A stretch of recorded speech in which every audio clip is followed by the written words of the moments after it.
अरे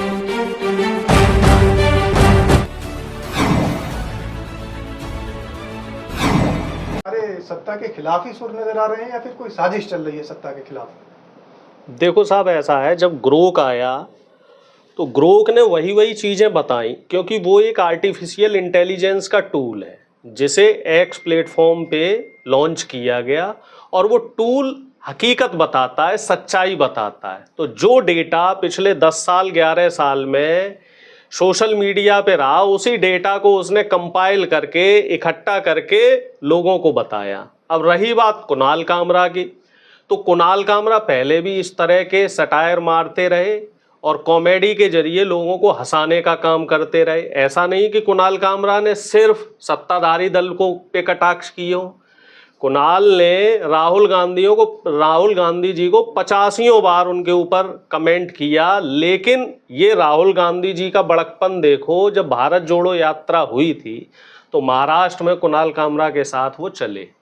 अब सत्ताधारी दल का देख लीजिए कि जैसे ही विपक्षी जो गठबंधन है, जो इस समय भी महाराष्ट्र में सत्ता पे आसीन है, उनके ऊपर कमेंट हुआ तो महाराष्ट्र के मुख्यमंत्री, सोचिए, मुख्यमंत्री एक संवैधानिक पद है, प्रदेश का सबसे बड़ा पद है, और मुख्यमंत्री की भाषा देखिए, कह रहे हैं कि हम कुणाल कामरा जैसे लोगों को सबक सिखाएंगे और सबक सिखाने के लिए हमें जो भी तरीके इख्तियार करने पड़े वो करेंगे। और उधर सिंधे गुट के, एक मिनट रुक जाओ सर, उधर सिंधे गुट के लोग ये कह रहे हैं कि हम इनको पीटेंगे, इनका मुंह काला कर देंगे, इनका घर तोड़ देंगे। और यहां तक कि हद हो गई, एक सिंधे समर्थक ने तो उनको, कुणाल कामरा को फोन करके पूछ लिया, भाई किधर है तूने मुख्यमंत्री साहब के खिलाफ टिप्पणी करी। अब कुणाल कामरा उधर से कह रहा जी अब वो मुख्यमंत्री कहाँ है, वो तो उप मुख्यमंत्री है। तो बोले तू बता भाई किधर है, बोले तमिलनाडु है। तो अब वो बड़ा परेशान है कि तमिलनाडु तक मैं महाराष्ट्र से कैसे जाऊं। तो यहां बड़ा असमंजस का दृश्य है कि विरोध करना है, लेकिन कैसे विरोध करना है, किसका विरोध करना है, क्यों विरोध करना है, या सिर्फ विरोध के नाम पे विरोध करना है। लेकिन तो ऐसे ही किसी प्रदेश के उप मुख्यमंत्री को लेकर, देश के प्रधानमंत्री को लेकर, किसी प्रदेश के मुख्यमंत्री को लेकर अनर्गल बयानबाजी भी तो गलत है। नहीं, उसमें गलत क्या है, आप ये बताओ गलत क्या है? क्या लोकतंत्र की परंपरा पे कटाक्ष नहीं होने चाहिए? क्या हमारे देश का संविधान हमें इस बात की आज़ादी नहीं देता? क्या 2014 से पहले इस तरह के कटाक्ष नहीं हुए? आपको याद होगा, शेखर सुमन का एक मूवर्स एंड शेकर्स करके शो आता था, आपको अगर ध्यान हो तो उस शो में शेखर सुमन ने सोनिया गांधी जी, मनमोहन सिंह जी, लालू प्रसाद यादव जी, मुलायम सिंह यादव जी समेत तमाम जो उस समय यूपीए के घटक दल के नेता थे उनके ऊपर कटाक्ष किए, लेकिन सत्ताधारी दल की तरफ से कभी कोई टीका टिप्पणी नहीं की गई, क्योंकि ये हमारे लोकतंत्र की एक स्वस्थ परंपरा है।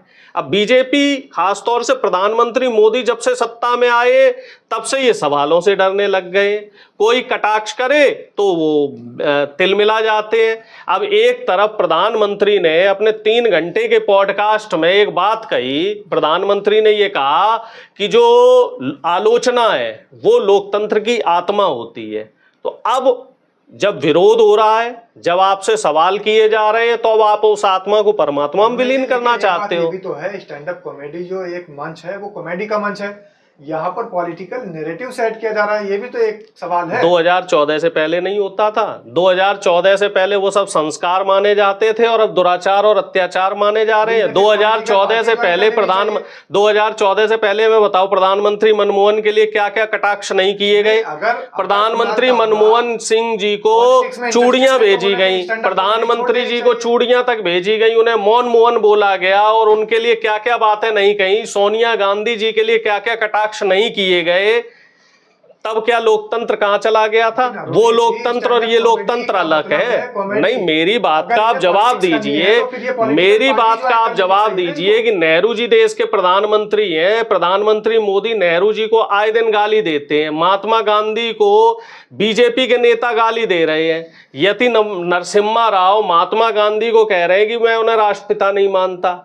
वो महात्मा गांधी को, नेहरू को अनाप शनाप बयानबाजियां उन पे कर रहे हैं, तो वो तो लोकतंत्र के लिए सही है। अगर विपक्ष पे कोई छीटाकशी करी जाए, विपक्ष पे अगर कोई आरोप प्रत्यारोप लगाया जाए तो वो सही है, लेकिन सरकार से सवाल नहीं होना चाहिए। ये मैंने देखा भाई, देखो मीडिया का ये रूप मैंने अलग देखा है कि अब मीडिया के लोग सरकार को डिफेंड कर रहे हैं। पॉलिटिकल कुछ इश्यूज पर मुद्दे उठाने हैं तो उन्हें पॉलिटिकल पार्टी ज्वाइन कर लेनी चाहिए ना, पॉलिटिकल पार्टी। फिर ये बताइए वोटर्स का क्या काम है? क्या वोटर, एक आम आदमी, एक सोशल एक्टिविस्ट, एक कलाकार सरकार से सवाल नहीं कर सकता? कॉमेडियन है अमिताभ बच्चन 2014 से पहले पेट्रोल के प्राइस को लेके आए दिन ट्वीट करते थे, सचिन तेंदुलकर भी सरकार से सवाल कर देते थे, और तमाम अभिनेता अभिनेत्री भी सरकार से सवाल कर देते थे, तब वो देश के लिए अच्छा था।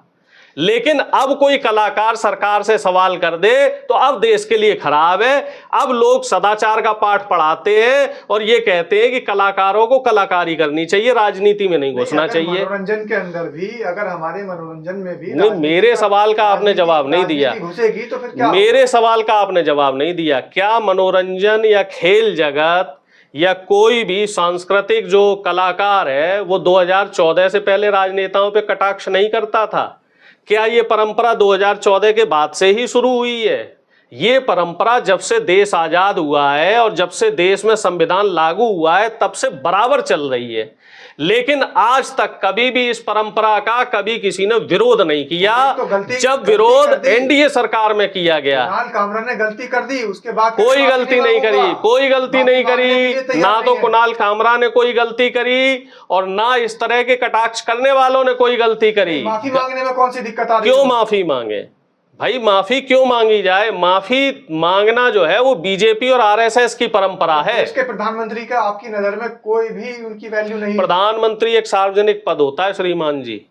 प्रधानमंत्री कोई व्यक्तिगत पद नहीं है। प्रधानमंत्री के ऊपर हमेशा आलोचनाएं होती रही हैं और होती रहेंगी। कोई भी आए और आकर कुछ भी बोल जाए, बिल्कुल, शुरू से ही प्रधानमंत्री आलोचना का केंद्र रहा है और रहेगा। जब तक देश में संविधान चलेगा तब तक देश में प्रधानमंत्री की आलोचना होगी। प्रधानमंत्री ना होकर मंदिर का घंटा बता दो। नहीं तो नेहरू प्रधानमंत्री नहीं थे, नरसिम्हा राव प्रधानमंत्री नहीं थे, इंदिरा गांधी प्रधानमंत्री नहीं थे। आप कैसी बातें करते श्रीमान जी?